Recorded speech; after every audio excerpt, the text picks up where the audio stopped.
Hi guys, it's Mr. Sci-Fi Mark Zicree of Space Command, and I wanted to return to talking about science fiction because the last few posts have been all about the tumult in the streets and all the nuttiness we've been going through the last few days. But justice is being served. The four cops in the George Floyd case have been charged. You know, people were out in the streets and they were heard, which is good, So, but I want to get back to science fiction, and people have been asking if I'm going to comment on the other great event of Saturday, which was SpaceX and NASA launching two astronauts into space. First time Americans have traveled to the ISS or traveled into space via an American rocket since the shuttle was retired in 2011. So to commemorate that, I'm wearing my space t-shirt from Japan. If you notice, it doesn't really make sense. Jump on the space word. But I bought it when I was at Worldcon in Japan some years ago, and I'm just wearing this to say, congrats guys, 3 cheers for you. I'll tell you a whole bunch of stuff. I'm enormously in favor of what Elon Musk is doing with his plans to colonize Mars. And I mean, he really is a visionary, and we have very few of those in our world right now. And it's just terrific, because when I was a kid, all the moon shots and all of those things in the science fiction I grew up reading were crazy millionaires financing silver medal spaceships to, space. And so they looked. This is Robert A. Heinlein's 1947 book, Rocket Ship Galileo. He would go on a few years later to write Destination Moon, but you can see that looks very much like Elon Musk's Starship.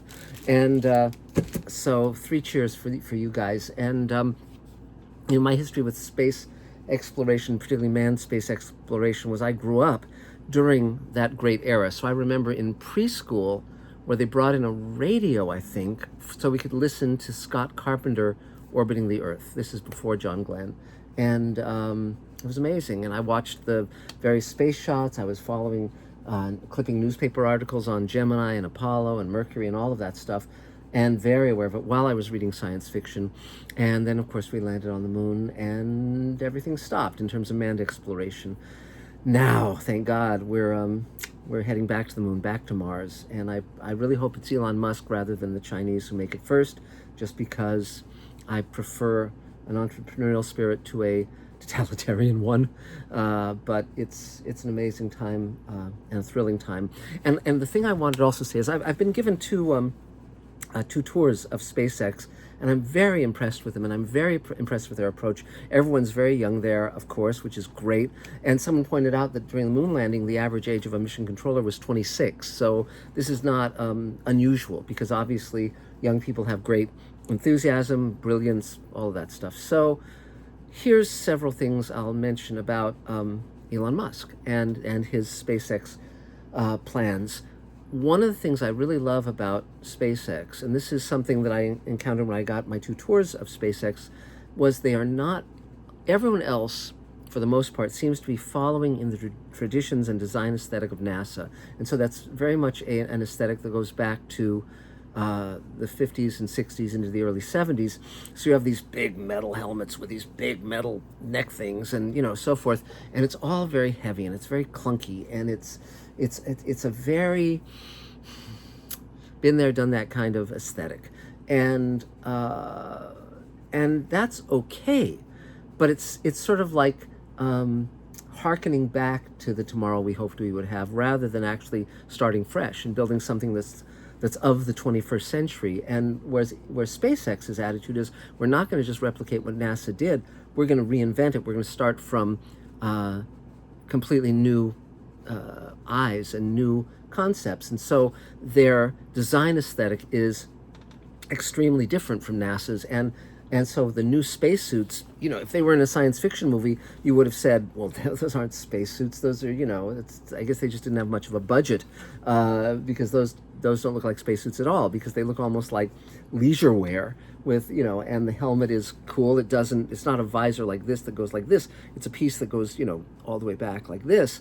And they're just great. And they plug into the chairs, and then the interior of the capsule, totally different from any NASA aesthetic. It's much more like a Tesla, and with these big screens and touchpads and all that stuff. And so I hugely applaud it, because when I look at heading forward, I think that Elon is on the right track. And I think, because one thing that's clear to me, and I talked to Ray Bradbury about this when he was still with us, because of course he wrote Martian Chronicles, one of my favorite books, and of course was a dear friend. And we talk about how NASA, if you left NASA to get men to Mars, it would never happen, because they kept kicking the can down the road. When I was a kid, they said it would be 30 years after, from now, after the moon landing, 30 years from now we'll be on Mars, men, people.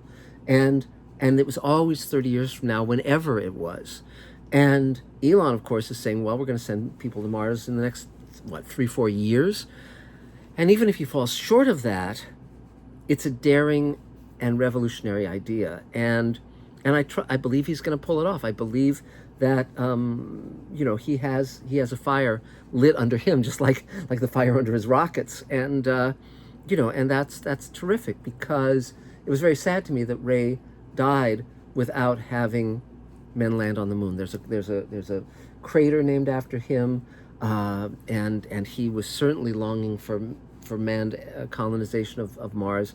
But at least he was here for us to land Viking and to see the color photos of Mars and all that stuff that really reinvented our view of that planet.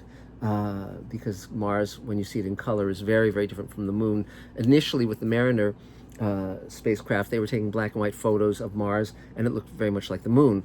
The moment you switch to color, you see that Mars is a much more vibrant planet, much more interesting destination.